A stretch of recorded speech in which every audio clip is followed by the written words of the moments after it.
नमस्कार और स्वागत है। आज हम गोता लगा रहे हैं रॉबर्ट कियोसाकी की उस किताब में जिसने पर्सनल फाइनेंस की दुनिया में काफी हलचल मचाई, रिच डैड पुअर डैड। हाँ, ये तो बहुत ही चर्चित किताब है। बिल्कुल। तो हमारे पास इसकी एक डिटेल समीक्षा है और आज हम समझने की कोशिश करेंगे कि आखिर इस किताब में ऐसा क्या है जो इसे इतना प्रभावशाली और विवादास्पद भी बनाता है। सही। इसके मुख्य विचार क्या है और असल में ये किसके लिए है, इस पर बात करेंगे। तो किताब की शुरुआत ही बड़ी अनोखी है ना, लेखक के जीवन के दो पिता। हाँ, वही रिच डैड और पुअर डैड। एक उनके अपने पिता जिन्हें वो गरीब डैड कहते हैं, पढ़े लिखे सरकारी नौकरी में लेकिन पैसों को लेकर हमेशा परेशान से। और दूसरे अमीर डैड, उनके दोस्त के पिता, कम पढ़े लिखे पर बिजनेस और निवेश से काफी अमीर। और यहीं से पूरी फिलॉसफी शुरू होती है, पैसे को लेकर दो बिल्कुल अलग सोच। बिल्कुल। चलिए इसी कॉन्ट्रास्ट को थोड़ा और समझते हैं। तो ये सिर्फ दो पिताओं की कहानी तो नहीं है, सही कहा। मतलब इसका असली निचोड़ क्या है? नहीं, बिल्कुल नहीं। कहानी तो एक तरीका है बात समझाने का। असल में ये पारंपरिक सोच को सीधी चुनौती है। अच्छा, किस तरह की चुनौती? देखिए, कियोसाकी उस रास्ते पर सवाल उठाते हैं जिसे समाज में सुरक्षित माना जाता है। अच्छी डिग्री लो, अच्छी नौकरी पाओ और जिंदगी सेट है। ये तो हम सब सुनते आए हैं। उनके गरीब डैड इसी रास्ते पर चले, पर वो आर्थिक आजादी मतलब फाइनेंशियल फ्रीडम हासिल नहीं कर पाए।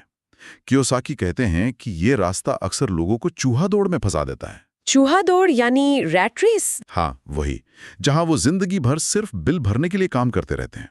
इसके उलट अमीर डैड का रास्ता है वित्तीय साक्षरता का, फाइनेंशियल लिटरेसी का। फाइनेंशियल लिटरेसी मतलब पैसे की समझ? हाँ, सिर्फ पैसा कमाना नहीं बल्कि पैसे की भाषा समझना, उसे अपने काबू में करना और उसे अपने लिए काम पर लगाना सीखना। ये है मेन पॉइंट। आपने वित्तीय साक्षरता की बात की और लेखक का जोर है कि स्कूल हमें पैसे के बारे में कुछ नहीं सिखाते। तो इस वित्तीय साक्षरता में आखिर आता क्या-क्या है? ये कोई बहुत मुश्किल चीज तो नहीं होनी चाहिए। नहीं, मुश्किल बिल्कुल नहीं, लेकिन ये ऐसी बातें हैं जो अक्सर हमारी एजुकेशन सिस्टम सिखाती ही नहीं। सबसे बेसिक चीज है संपत्ति यानी एसेट्स और देनदारियां यानी लायबिलिटीज के बीच के असली फर्क को समझना। अच्छा, ये अकाउंटिंग वाले शब्द लगते वैसे हैं पर ये रोजमर्रा की जिंदगी का सच है। कौन सी चीज आपकी जेब में पैसा डाल रही है और कौन सी निकाल रही है, बस इतना सा। फिर आता है कैश फ्लो को समझना। पैसा आ कहां से रहा है, जा कहां रहा है और आप इसे कैसे कंट्रोल कर सकते हैं। इसके साथ ही निवेश के बेसिक सिद्धांत पता होना जरूरी है, जैसे कंपाउंडिंग की ताकत। कंपाउंडिंग मतलब ब्याज पर ब्याज? हाँ, बिल्कुल। आपकी कमाई पर भी कमाई होना। ये छोटी सी शुरुआत समय के साथ बहुत बड़ा फर्क ला सकती है। और आखिर में पैसिव इनकम बनाने के तरीके खोजना। Passive income? मतलब बिना काम किए पैसा? हाँ, ऐसा पैसा जिसके लिए आपको हर रोज सुबह उठकर ऑफिस ना जाना पड़े। कियोसाकी का एक थोड़ा कंट्रोवर्शियल लगने वाला कथन भी है कि पैसे की कमी सभी बुराई की जड़ है। अरे बाप रे, ये तो काफी बोल्ड स्टेटमेंट है। हाँ, पर इसका शायद गहरा मतलब ये है कि आर्थिक असुरक्षा मतलब पैसे की तंगी जीवन में कई दूसरी टेंशन और प्रॉब्लम्स को जन्म देती है। अच्छा, समझा। अब आते हैं संपत्ति बनाम देनदारियों पर। ये सुनने में तो बहुत सीधा लगता है, पर शायद यहीं सबसे ज्यादा लोग गलती करते हैं, है ना? कियोसाकी इसे कैसे खास बनाते हैं? हाँ, यहीं पर कियोसाकी पारंपरिक सोच को बिल्कुल पलट देते हैं। उनका वो मशहूर कोट है, अमीर संपत्ति खरीदते हैं, गरीब के पास केवल खर्च होते हैं, मध्यम वर्ग देनदारियां खरीदता है जिन्हें वो संपत्ति समझते हैं। ये लाइन तो मैंने कई बार सुनी है, पर इसका असली मतलब क्या हुआ?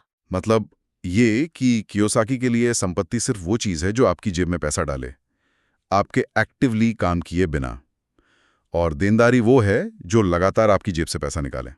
तो फिर हमारा घर, वो क्या हुआ? यही तो वो चौंकाने वाली बात कहते हैं कि आपका अपना घर, जिसे हम सबसे बड़ी संपत्ति मानते हैं, अक्सर आपकी सबसे बड़ी देनदारी होता है, खासकर शुरू में। क्या घर देनदारी कैसे? क्योंकि उसकी ईएमआई, मेंटेनेंस, टैक्स, ये सब पैसा निकालते हैं, डालते नहीं। हाँ, अगर आप उसका कोई हिस्सा किराए पे दे दें तो वो हिस्सा संपत्ति बन सकता है। अच्छा, ये बात है। वो जोर देते हैं ऐसी संपत्ति बनाने पर जो इनकम जनरेट करे, जैसे रेंटल प्रॉपर्टी, कोई छोटा बिजनेस जिसमें आपको हर वक्त ना बैठना पड़े, या डिविडेंड देने वाले स्टॉक्स। उनका सार ये है कि अमीर लोग अपना पैसा उन चीजों में लगाते हैं जो और पैसा बनाकर उनकी जेब में डालेंगी। दूसरी तरफ बाकी लोग पैसा ऐसी चीजों पर खर्च करते हैं जो या तो तुरंत खत्म हो जाता है, जैसे मनोरंजन, या लगातार जेब से पैसा निकालता रहता है, जैसे कार लोन या घर का बड़ा लोन। समझ गई। और इसी से जुड़ा है वो चूहा दौड़ वाला आइडिया। हाँ, ये शब्द तो अब बहुत कॉमन हो गया है। ये असल में है क्या और इससे निकलने की इतनी जरूरत क्यों बताते हैं वो? चूहा दौड़ उस अंतहीन साइकिल का नाम है जिसमें ज्यादातर लोग फंसे हुए लगते हैं। स्कूल जाओ, अच्छे नंबर लाओ ताकि अच्छी नौकरी मिले, हाँ नौकरी मिली, पैसा आया, हाँ, अब शादी करो, घर खरीदो लोन पर, कार खरीदो लोन पर। अच्छा, अब खर्चे बढ़ गए तो उन बिल्स और ईएमआई को भरने के लिए और ज्यादा मेहनत करो, प्रमोशन का इंतजार करो, सैलरी बढ़ने की उम्मीद रखो। ये तो जानी पहचानी कहानी लगती है। बिल्कुल। तनख्वाह बढ़ी तो शायद थोड़ी बड़ी कार ले ली और बड़ा घर ले लिया, फिर से खर्चे बढ़ गए, हाँ, और ये चक्र चलता रहता है रिटायरमेंट तक। और आप हमेशा पैसे के लिए काम करते रहते हैं। एग्जैक्टली, पैसा आपके लिए काम नहीं कर रहा। कियोसाकी कहते हैं कि ये एक तरह की आर्थिक गुलामी है। भले ही आप अच्छा कमा रहे हों, आप अपनी नौकरी पर निर्भर हैं। अगर नौकरी चली गई तो? बात तो सही है। इसीलिए वो कहते हैं कि इस दौड़ से बाहर निकलना जरूरी है, और इसका रास्ता है अपनी संपत्ति खड़ी करना जो आपके लिए पैसा कमाए, ताकि आप सिर्फ सैलरी पर डिपेंडेंट ना रहें। अच्छा, एक और दिलचस्प बात जो किताब में है, कमाने के लिए नहीं, सीखने के लिए काम करें। अब ये सुनने में थोड़ा अजीब लग सकता है, खासकर जब कोई अपना करियर शुरू कर रहा हो। पैसा कमाना जरूरी नहीं क्या? पैसा तो जरूरी है ही, वो ये नहीं कहते कि मुफ्त में काम करो, लेकिन उनका तर्क है कि करियर के शुरुआती सालों में सिर्फ सैलरी के पीछे भागना लॉन्ग टर्म में फायदेमंद नहीं है। तो फिर क्या करें? वो कहते हैं कि ऐसी नौकरियां या मौके ढूंढो जहां आप वो स्किल सीख सको जो आपको भविष्य में अमीर बनने में मदद करेंगी, भले ही वहां शुरुआती तनख्वाह थोड़ी कम क्यों ना हो। कौन सी स्किल्स?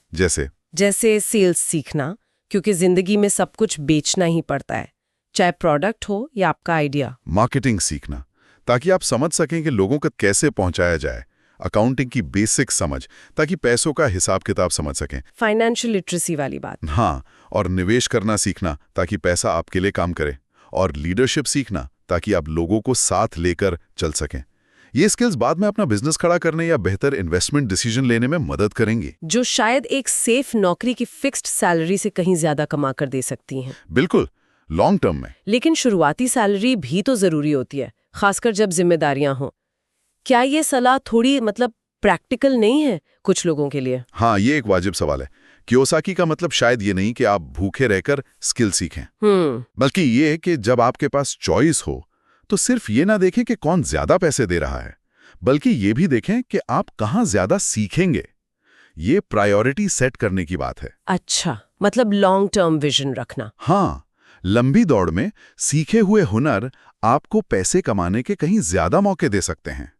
शायद शुरुआत में थोड़ा बैलेंस बनाना पड़े, लेकिन लक्ष्य साफ होना चाहिए कि सिर्फ कमाना नहीं, सीखना भी है। ठीक है। और वो आखिरी बड़ा विचार, मानसिकता में बदलाव यानी माइंडसेट शिफ्ट, ये सुनने में थोड़ा हवा हवाई सा लगता है।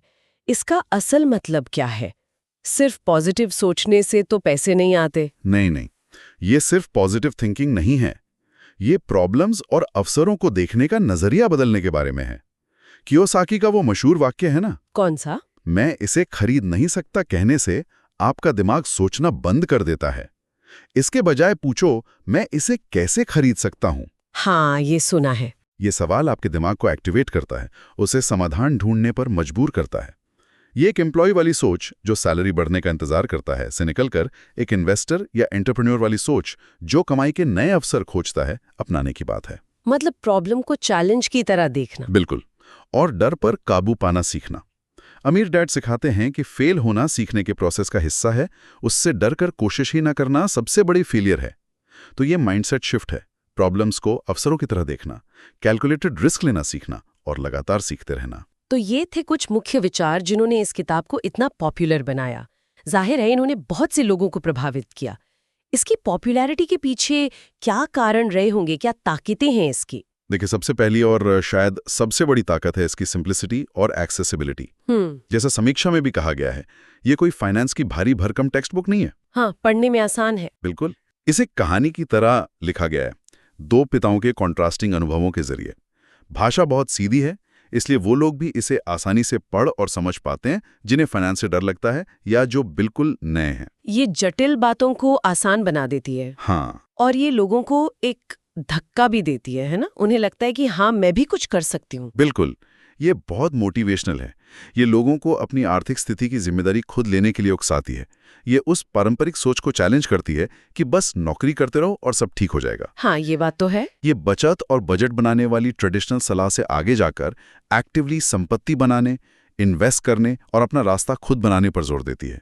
ये लोगों में एक उम्मीद जगाती है कि आर्थिक आज़ादी हासिल की जा सकती है। इसने लाखों लोगों को पर्सनल फाइनेंस के बारे में सोचने पर मजबूर किया है, ये तो मानना पड़ेगा। हाँ, इसमें कोई शक नहीं। लेकिन जैसा होता है, जहाँ इतनी तारीफ है वहाँ आलोचना भी होगी। इस किताब की कमियों या आलोचनाओं के बारे में समीक्षा क्या कहती है?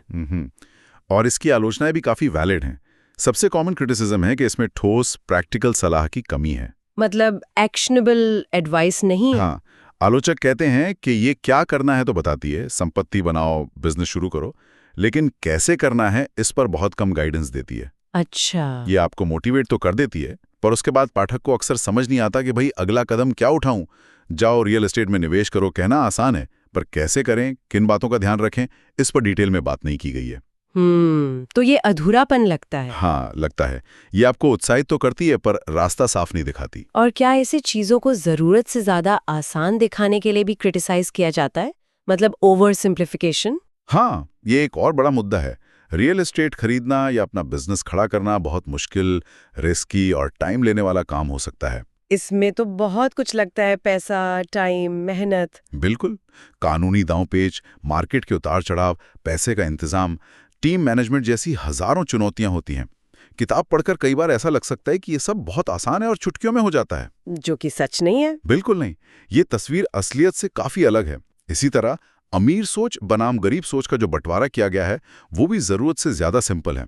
असल जिंदगी में लोगों की सोच और हालात कहीं ज्यादा कॉम्प्लेक्स होते हैं। और क्या, किताब में बताई गई बातों की सच्चाई पर भी सवाल है, खासकर वो अमीर डैड के कैरेक्टर को लेकर। हाँ, ये भी एक लगातार उठने वाला सवाल है। कई लोगों को शक है कि अमीर डैड कोई एक असली व्यक्ति थे भी या नहीं। अच्छा। या वो कियोसाकी के कई लोगों से सीखे सबकों का एक फिक्शनल किरदार है। कियोसाकी ने भी इसे कभी पूरी तरह साफ नहीं किया है। तो अदर मेन कैरेक्टर ही शायद फिक्शनल है। तो फिर बाकी कहानियों और सलाह की क्रेडिबिलिटी पर भी सवाल उठना लाजमी है। कुछ उदाहरण बढ़ा चढ़ाकर बताए गए भी लग सकते हैं। एक और आलोचना जो मैंने सुनी है वो है पारंपरिक रास्तों जैसे पढ़ाई और नौकरी को लेकर इसका रवैया। बिल्कुल सही। किताब कई बार फॉर्मल एजुकेशन और सेफ नौकरी को कमतर आंकती हुई या उनका मजाक उड़ाती हुई सी लगती है, जो कि ठीक नहीं लगता। हाँ, ये रवैया प्रॉब्लमेटिक है क्योंकि करोड़ों लोगों के लिए अच्छी शिक्षा और एक स्टेबल नौकरी ही आर्थिक स्थिरता और बेहतर जीवन का सबसे भरोसेमंद जरिया है। हर कोई न तो एंटरप्रेन्योर बनना चाहता है और न ही बन सकता है। सही बात है। एक अच्छा प्रोफेशनल बनकर भी फाइनेंशियल सक्सेस हासिल की जा सकती है। इस रास्ते को पूरी तरह नकार देना न सिर्फ गलत है बल्कि बहुत से लोगों के लिए खतरनाक सलाह भी हो सकती है। तो इन सब ताकतों और कमजोरियों को देखते हुए ये किताब आखिर किसके लिए सबसे ज्यादा फायदेमंद हो सकती है? किसे इसे पढ़ना चाहिए? देखिए, आलोचनाओं के बावजूद ये किताब कुछ लोगों के लिए वाकई आंखें खोलने वाली साबित हो सकती है। जैसे वो लोग जो पर्सनल फाइनेंस की दुनिया में बिल्कुल नए हैं, बिगिनर्स के लिए। हाँ, और बुनियादी कॉन्सेप्ट्स को एक आसान कहानी वाले तरीके से समझना चाहते हैं।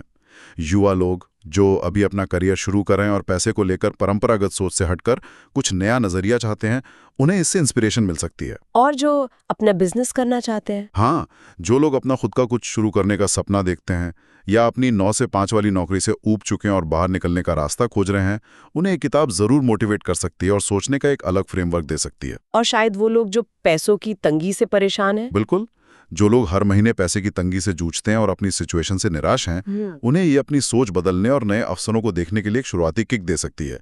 लेकिन हाँ, जो लोग ठोस step by step investment guide ढूंढ रहे हैं, उन्हें शायद निराशा होगी। तो कुल मिलाकर रिच डैड पुअर डैड एक बेहद प्रभावशाली किताब है जो पैसे को लेकर हमारी पारंपरिक सोच को जोरदार झटका देती है। ये संपत्ति बनाने, निवेश करने और एक उद्यमी की तरह सोचने पर जोर देती है। सही। लेकिन हमें ये भी याद रखना होगा कि इसमें प्रैक्टिकल कदमों का अभाव है। चीजों को जरूरत से ज्यादा सरल करके दिखाया गया है और कुछ बातों की सच्चाई पर भी सवालिया निशान है, जैसा कि समीक्षा बताती है। एकदम सही कहा। ये एक ऐसी किताब है जिसे पढ़कर आप सोचने पर मजबूर हो जाते हैं, भले ही आप इसके हर तर्क से सहमत ना हो। शायद इसकी सबसे बड़ी कामयाबी यही है कि इसने करोड़ों लोगों को पैसों के बारे में खुलकर बात करने, सवाल पूछने और सुनी सुनाई बातों पर आंख मूंद कर यकीन न करने के लिए प्रेरित किया। इसने एक जरूरी बातचीत शुरू की है। हाँ, बिल्कुल। इसने फाइनेंशियल लिटरेसी और आर्थिक आज़ादी की ज़रूरत पर एक बहुत ज़रूरी बहस छेड़ी है। इसे ज्ञान का अंतिम सोर्स नहीं, बल्कि एक शुरुआती चिंगारी मानना चाहिए। इसके बाद आपको और ज्यादा गहराई में जाकर सीखना और समझना होगा। सोच और मानसिकता पर ही निर्भर करती है, जैसा कि कियोसाकी दावा करते हैं?